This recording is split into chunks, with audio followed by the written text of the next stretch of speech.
Kami dari Prodi Administrasi Publik A2 Universitas Muhammadiyah Sidoarjo. Video kali ini kita buat untuk memenuhi tugas mata kuliah kami. Dari sini Penjarahan bersemi.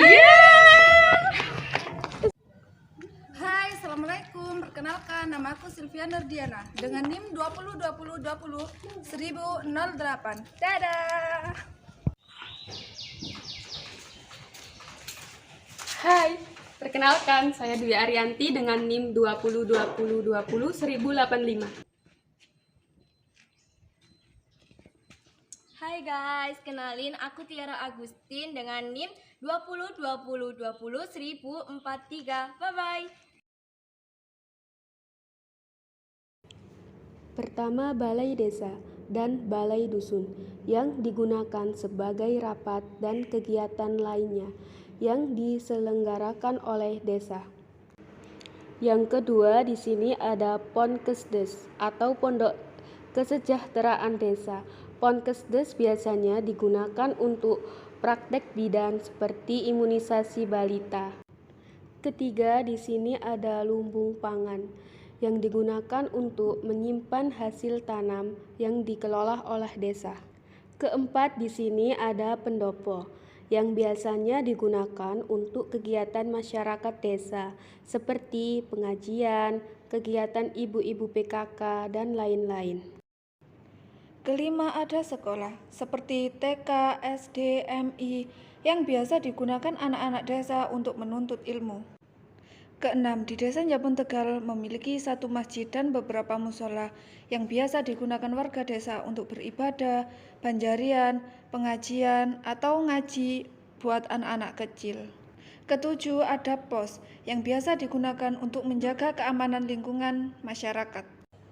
Kedelapan, ada jalan raya. Di Desa Njabun Tegal, jalan raya hampir seluruhnya sudah dirapat beton, sehingga nyaman untuk masyarakat melintasinya. Berikut ini ada persawahan dan juga perikanan di mana keduanya merupakan mata pencaharian masyarakat Desa Njabun Tegal. Yang selanjutnya ada ketahanan pangan, di dalamnya ada kegiatan mengolah tanaman hidroponik. Selanjutnya ada kegiatan pembangunan jalan, di mana di sini masyarakat juga ikut berpartisipasi di dalamnya. Ya Pak, sebelumnya boleh perkenalan diri dulu. Namanya jenengan sinten, jabatannya teng desa niki nopo, tugasnya niku nopo. Nama saya Sunandar, jabatan Kaur Keuangan Desa Njabun Tegal.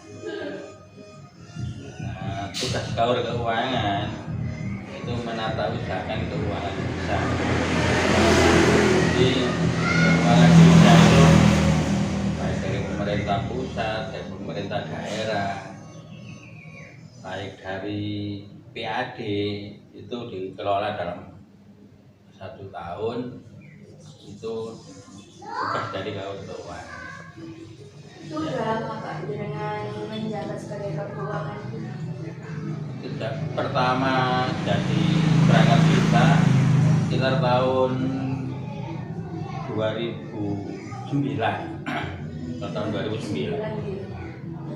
10 tahun lebih. Sekitar 13 tahun. Terus selama menjadi kawan keuangan itu Pak, ada kendala-kendala gitu saat pengelolaan keuangan desa? Ya, awalnya itu memang ada kendala. Masalahnya kan dulu belum ada aplikasi. Iya. Nah sekarang mulai tahun 2018 itu ada aplikasi dari pusat. Nah aplikasinya itu namanya Siskeudes, jadi sistem keuangan desa. Jadi itu sudah nggak ada kendala dalam perhitungan. Jadi lebih efisien ya Pak ya dari akhirnya kebijakan baru itu. Lebih cepat, terus diminta laporan keuangan baik bulanan, triwulan, itu langsung keluar. Yang manual kemarin kan Pak ya bisa menghabiskan waktu juga. Iya. Ya Pak ya, waktunya juga lama, kurang Iya. efisien juga.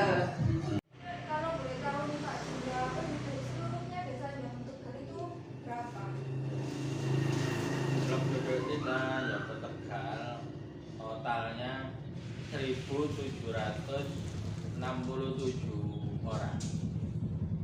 Kalau untuk perempuannya berapa dan laki-lakinya itu sendiri juga berapa? Untuk perempuannya berapa ya? 886 orang. Terus yang laki-laki sekitar 881 orang. Kalau untuk visi misinya dari desa sendiri itu bagaimana? Ya, secara global aja ya. Iya. Jadi yang dicanangkan kemarin itu visi misinya yang meningkatkan kesejahteraan masyarakat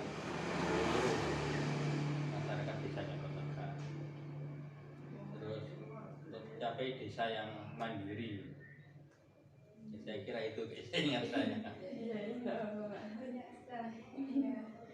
Kalau dilihat dari tahun ini Pak, pembangunan apa saja yang sudah terlaksana? Ya, untuk tahun 2022 ini yang sudah terlaksana pembangunan jalan beton Dusun Njabon itu sudah, itu panjangnya 305 meter, lebarnya 5 meter. Berarti untuk dusun Njabon sendiri itu udah di jalan beton semuanya gitu? Masih ada yang RT 1 itu masih belum.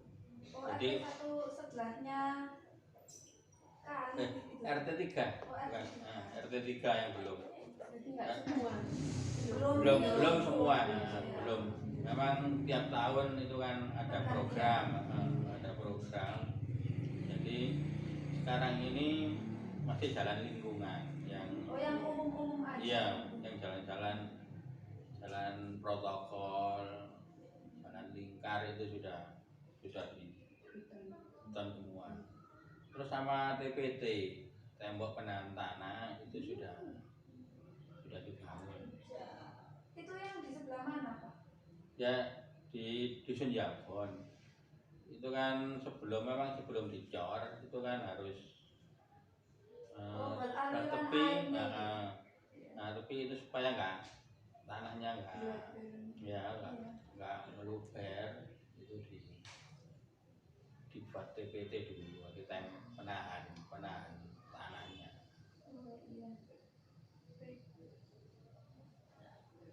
Dalam proses pembangunan jalan tersebut itu apakah ada kendalanya, Pak? Sebenarnya kalau kendala sih memang ada. Kadang kayak sewa itu kan memang kalau bersamaan, kalau kegiatan bisa disalahin juga. Sewa peralatan. Nah, untuk mengantisipasi itu dari kepala desa beserta perangkat usahakan kadang kita buat manual. Jadi yang penting hasilnya itu bisa kuat dan awet. Kalau potensinya itu apa saja yang dimiliki dari desa Njabon? Ya, kalau potensi itu sebagian besar kan di sini kan pertanian, terus ada perikanan. Perikanan banyak, terutama lele. Terus ada lagi juga ikan gurami. Terus sungai, rata-rata sini kan desa Njaba Tegal kan dialiri 2 sungai besar. Ya, ini 2 sungai besar. Ya, selain ada potensi juga ada istilahnya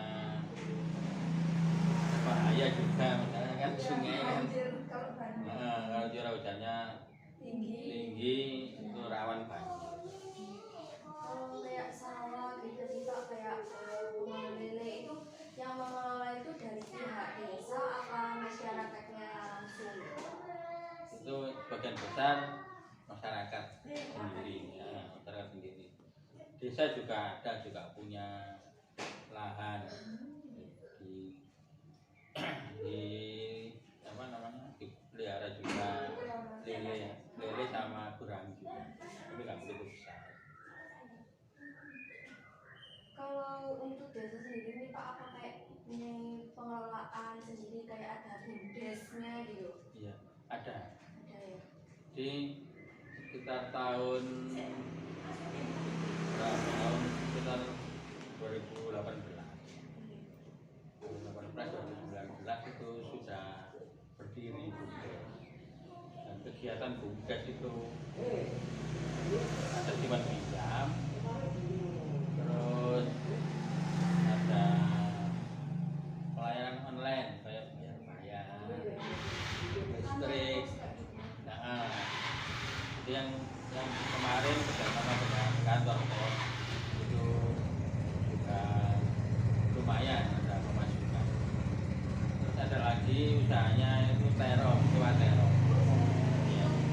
Emang punya desa ya? Iya, memang punya desa. Jadi desa dikelola sama BUMDes. Jadi ada kesepakatan memang diberi modal BUMDes supaya bisa berkembang.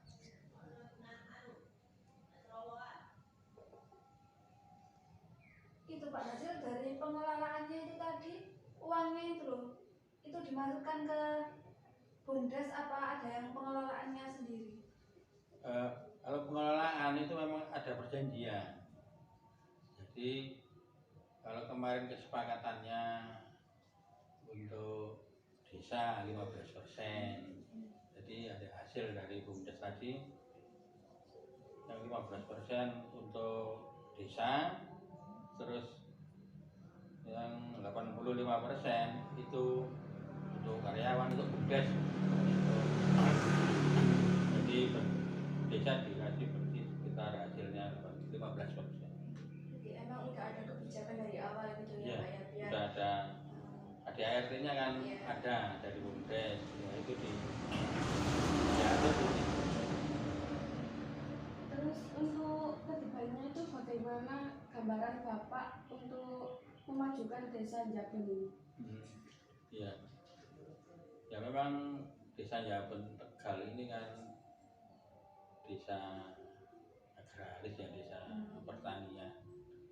Jadi untuk memajukan desa ini juga harus mengembangkan potensi yang ada, terutama pertanian. sumber daya manusianya juga ya Pak ya. Sumber daya manusia juga.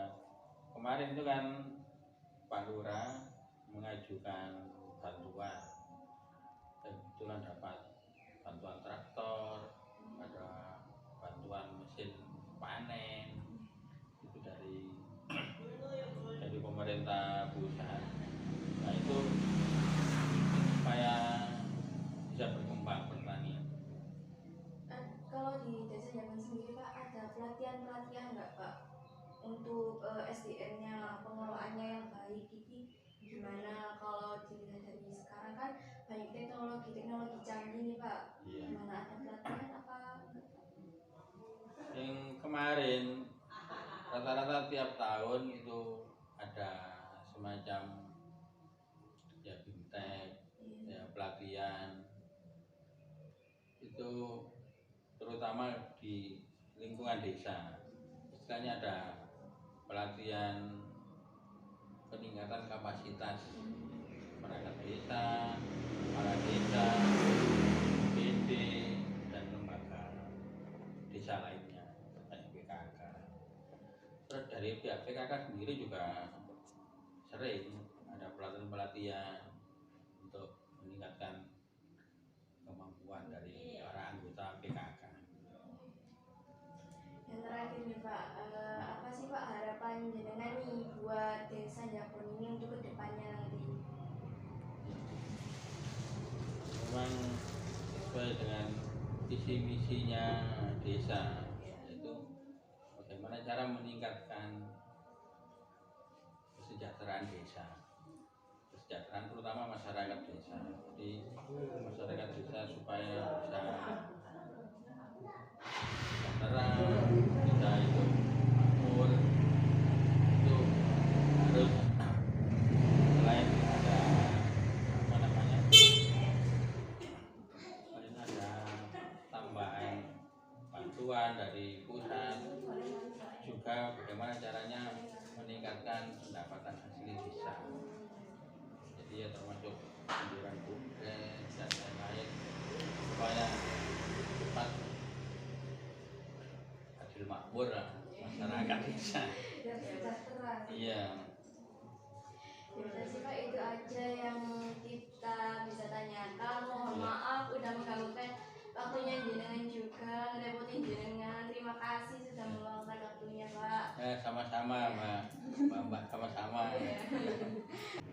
Oke teman-teman, itu tadi yang dapat kelompok kami sampaikan tentang apa saja yang ada di Desa Njabon Tegal, mulai dari potensi, kegiatan-kegiatan, selanjutnya ada juga fasilitas-fasilitas. Kurang lebihnya kelompok kami mengucapkan mohon maaf yang sebesar-besarnya.